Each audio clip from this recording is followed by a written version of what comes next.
When it comes to buying gold and silver, coins, bullion, whatever, there's certain things you have to keep in mind in order not to get ripped off. In this video, I'll discuss that. I'll show you some tools and how to try to assess the situation before you get burned.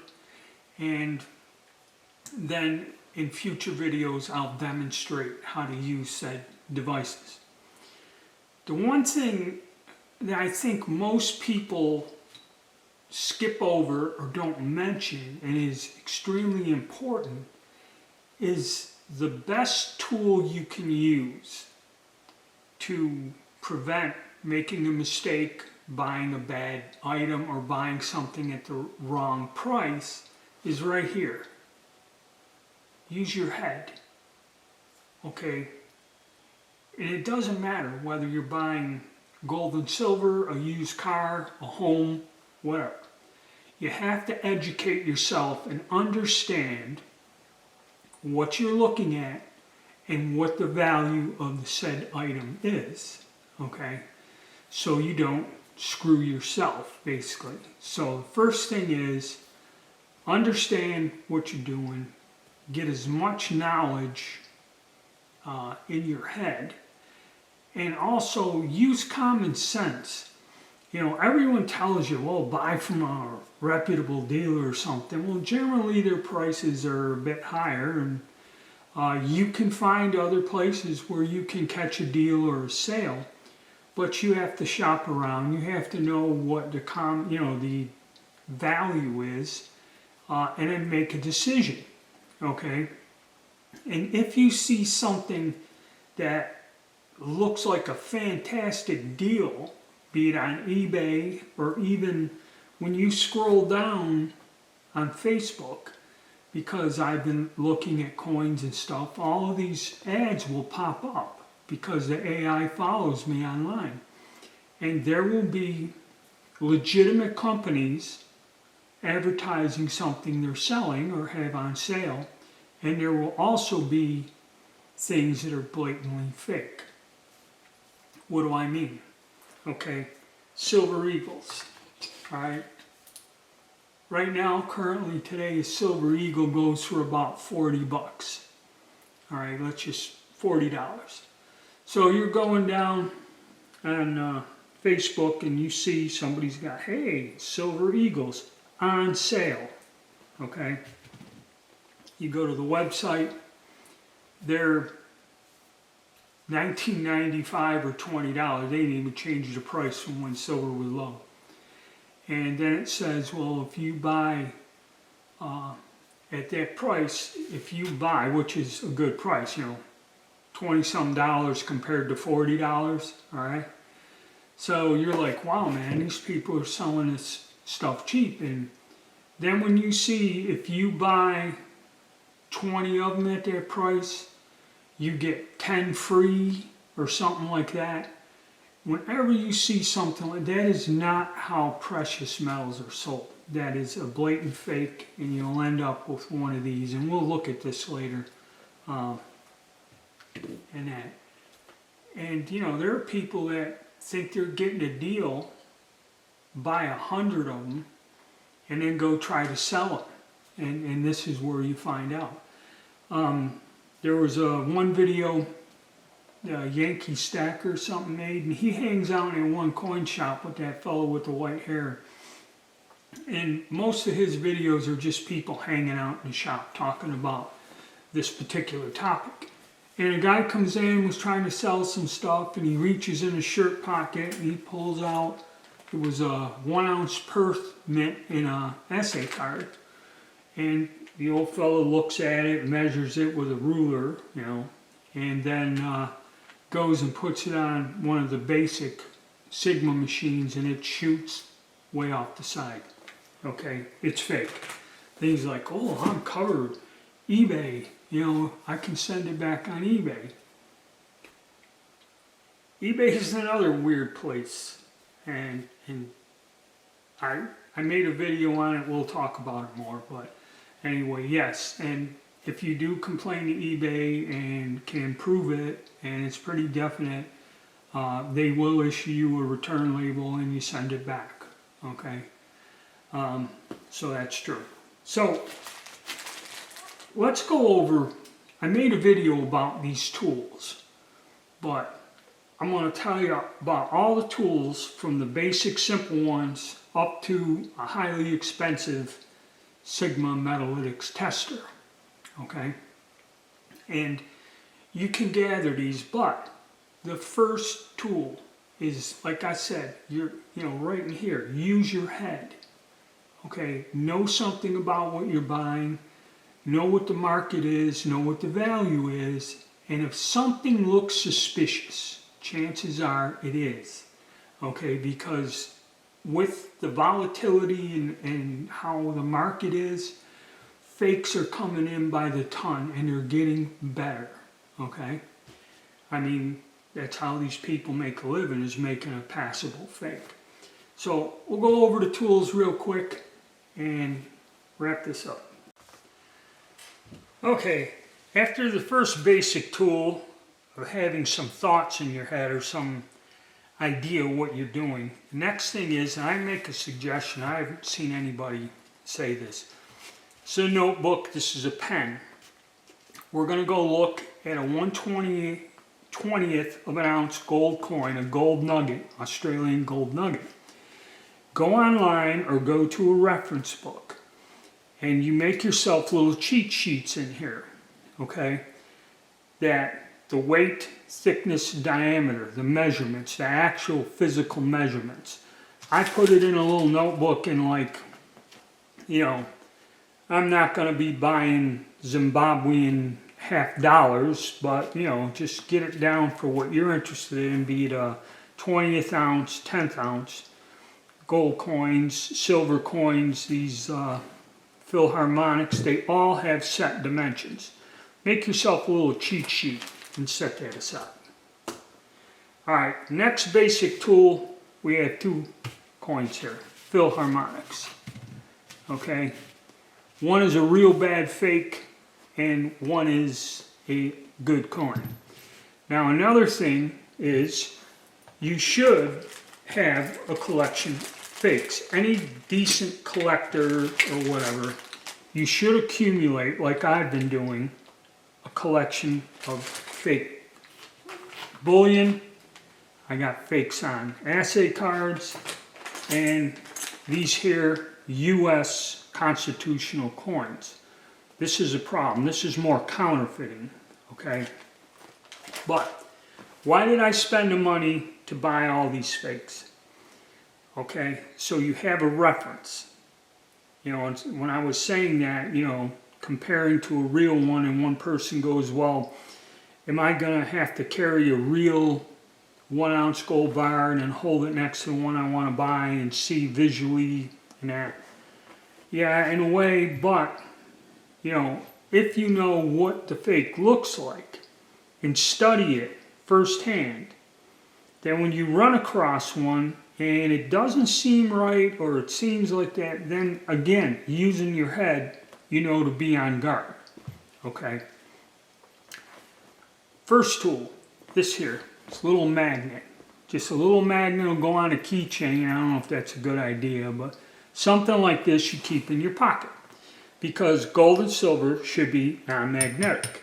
Now silver is slightly magnetic and you see people make that slide or slide the magnet across, and that's kind of a judgment call.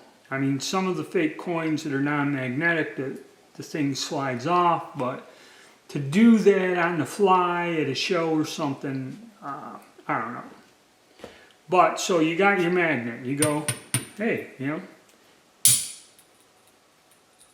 this is a bad fake, okay? And as you can see, non-magnetic. So that's your first tool, little magnet, okay?